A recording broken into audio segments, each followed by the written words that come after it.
आज आप ही लोग मालिक हैं, है ना। कि छोड़ी गबन हरी में हरिया। जो बगल में डांस कर रहे हैं दिनेश भैया, इनका डांस पे गौर कीजिएगा। और रानी जी तो मतलब राज करते आ रही हैं सबके दिलों पे। कि छोड़ी गबन हरी में हरिया, कि पिया भैला दुलारी के हो। हम तो कहीं स्टार्ट कर देनी भैया। कि छोड़ी गबन हरी में हरिया, छोड़ी गबन हरी में हरिया, पिया भैला दुलारी के हो। अब बाकी आप लोग थोड़ा सा जिनको नहीं गाना है वो प्लीज एकदम उतर जाइए मंच पर से। हमें आदेश किया जा रहा है तो हम बोल रहे हैं, नहीं तो हम हमारा अधिकार नहीं के बोले के। हाँ एक लाइन का गुलरी का फूल तो ये गाना ऐसे ना गाए। बलिया के लोग बड़ा लयदार होला। हम पहली बार हमरा बुझाता कि 2010-11 में आलो ने अपने पापा के साथे पहला बार कहीं गांव से बाहर निकलन तो बलिया में आइलो ने। आ बलिया में देखने की साउंड लागल बा मने बराते के कार्यक्रम मेरे पापा के दोस्त के यहाँ।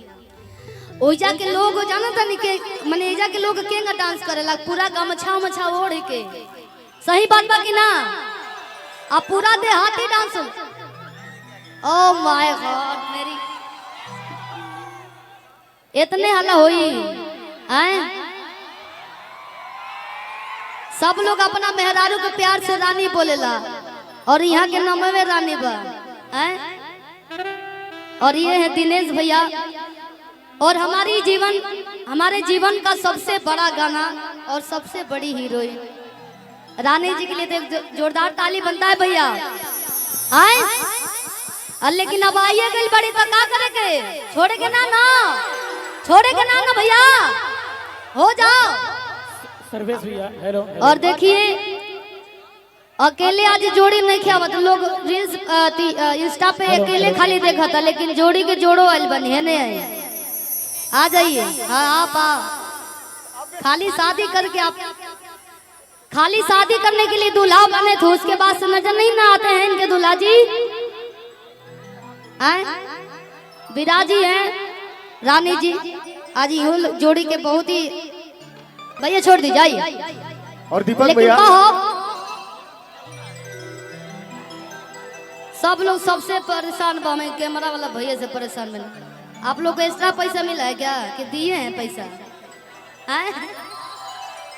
आप लोग साइड हो जाइए प्लीज भैया। कितना भाई लोग खुश होता है भैया थोड़ा सा आप लोग भी उतर जाइए, जितने लोग भी खड़े भैया है थोड़ा सा आप लोग सब लोग उतर जाइए प्लीज मंच भैया प्लीज रिक्वेस्ट। बहुत कलाकार वाला बना देता नहीं, हट जा नीचे चल जा भैया ना। रिक्वेस्ट भाई छोट भाई के रिक्वेस्ट सटल रही रहुआ से जब ले गले हम ना मिलो तब ले मार भैया तनी हट जा भैया, थोड़ा हटाइए भैया, हट जा भैया। आप लोग हटवाइए सब। यहाँ के घर पर लिखल बा क्वीन हाउस क्वीन होम। सच में रहुआ रानी बनी भैया। अब विराज भैया के आज साइड कर देवे के हमनिए के राजा है भैया बा राजा हम बन जैसे का भैया ला सिल्वी। आप हट जा प्लीज भैया। आप मैं रिक्वेस्ट नहीं रितेश भैया आप प्लीज हट जाइए। अभी रिक्वेस्ट करता हूँ। अकेले खुश बने सब लड़का लोग के दिल दूर के हैं। हेतन लोग कहाँ जाए सेल्फी ना ली तो। लेकिन कहो कि झाड़ो से जब भैया जितने लोग मंच में हट जाइए भैया विजय भैया एक मिनट बस। नमस्कार। आज आप ही लोग मालिक हैं, है ना। कि छोड़ी गबन हरी में हरिया। जो बगल में डांस कर रहे हैं दिनेश भैया, इनका डांस पे गौर कीजिएगा। और रानी जी तो मतलब राज करते आ रही हैं सबके दिलों पे। कि छोड़ी गबन हरी में हरिया, कि पिया भैला दुलारी के हो। हम तो कहीं स्टार्ट कर देनी भैया। कि छोड़ी गबन हरी में हरिया, छोड़ी गबन हरी में हरिया, पिया भैला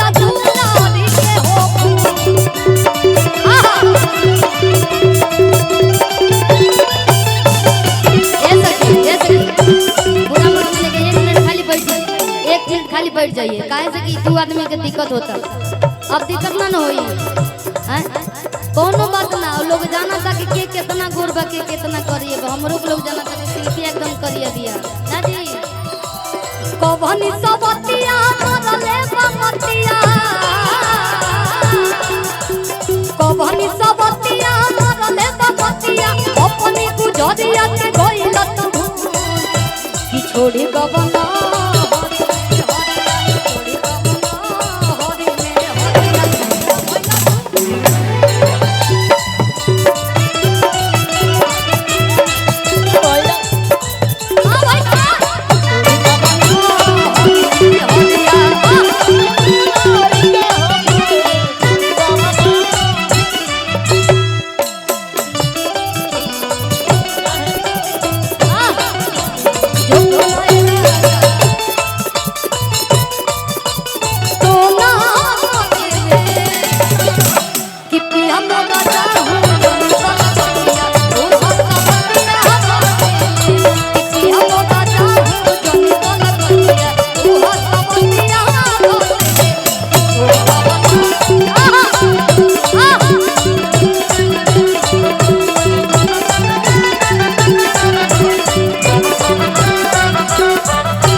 बता दी हयो देवरिया जिला हयो देवरिया जिला आ देवरिया बलिया बाटल नहीं खे एक ही है।